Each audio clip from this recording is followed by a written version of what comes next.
দেখো, তুমি যদি একটা ডিভোশনাল আধ্যাত্মিক বই দেখতে চাও, ড্রামা ওরিয়েন্টেড দেখতে চাও, তাহলে এই রিভিউটা কন্টিনিউ করো। আনান্থা বলে একটা মুভি দেখলাম, সাউথের মুভি, তো হিন্দি ডাবডে আছে, হিন্দি ডাব মোটামুটি ভালোই হয়েছে।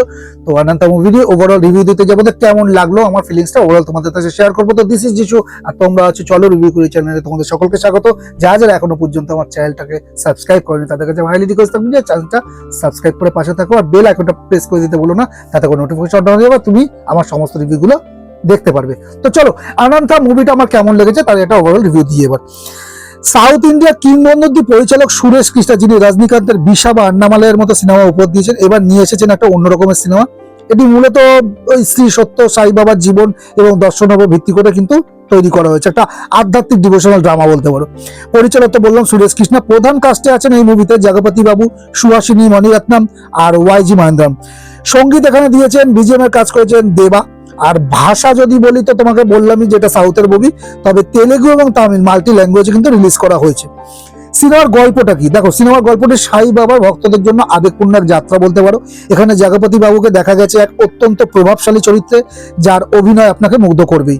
সাথে সুহাসিনী ম্যাডামের স্ক্রিন প্রেজেন্স সিনেমাটিকে আরো গভীরতা দিয়েছে। পজিটিভ দিক যদি বলো, দেখো পরিচালনায় সুরেশ কৃষ্ণার মেকিং স্টাইল সবসময় দুর্দান্ত থাকে। তিনি এবারে ডিভোশনাল বিষয়টিকে খুব সুন্দরভাবে পর্দায় ফুটিয়ে তুলেছেন। আর মিউজিকের দিক থেকে সুরকার দেবার মিউজিক কিন্তু হরিহরন চিন্ময়ের কণ্ঠে গানগুলো কানে প্রশান্তি দেয়। একটা আলাদা, একটা মানে ডিভোশনাল মুভিতে যেরকম গান দরকার পড়ে সেই গানটা কিন্তু এখানে তুমি পাবে, সেই ভাইবটা তুমি পাবে। আর সিনেমাটোগ্রাফির দিক দিয়ে দেখতে গেলে বলো, পুত্রপার্থী এবং ওর আশেপাশের দৃশ্যগুলো বেশ চমৎকার লেগেছে আমার। কিছু মাইনাস পয়েন্ট নেগেটিভ ইস্যু যদি বলতে, এই মুভিটা সবার জন্য নয়। যারা কমার্শিয়াল অ্যাকশন বা মাসালা মুভি খুঁজছেন তারা কিছুটা বোর হতে পারেন। আর প্যাকিং কিছুটা ধীর গতির বলে মনে হতে পারে, স্লো পেসিং, তাই সাধারণত ডিভোশনাল মুভিতে যা হয়ে থাকে আর কি, তো সেরকমই। তো আমি যদি ফাইনাল ভার্ডিক্ট দিয়ে, তুমি যদি আধ্যাত্মিক বিশ্বাসী হও অথবা শ্রী সত্য সাই বাবার জীবনের দর্শনে আগ্রহী হও, তবে আনন্দা তোমার জন্য কিন্তু একটা খুব ভালো একটা মুভি লাগবে তোমার। তো এটি কেবল একটা সিনেমা তো নয়, বরং অনেকের কাছে এটা ইমোশনালও বটে। তো আমি এই মুভিটাকে দেখো 3.5 আউট অফ 5 রাখছি। আবারও বললাম, যারা অ্যাকশন ওরিয়েন্টেড মুভি পছন্দ করে এই মুভিটা তোমাদের জন্য নয়, তবে ড্রামা ওরিয়েন্টেড এবং ডিভোশনাল, দেখো একটা ফিল গুড একটা ভাইব পাবে পুরো ওভারঅল তুমি যখন মুভিটাকে শেষ করবে। তো এই ছিল আমার আনন্দা মুভিটাকে নিয়ে ওভারঅল রিভিউ।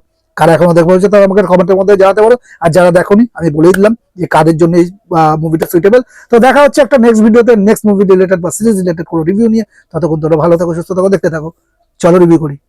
টাটা।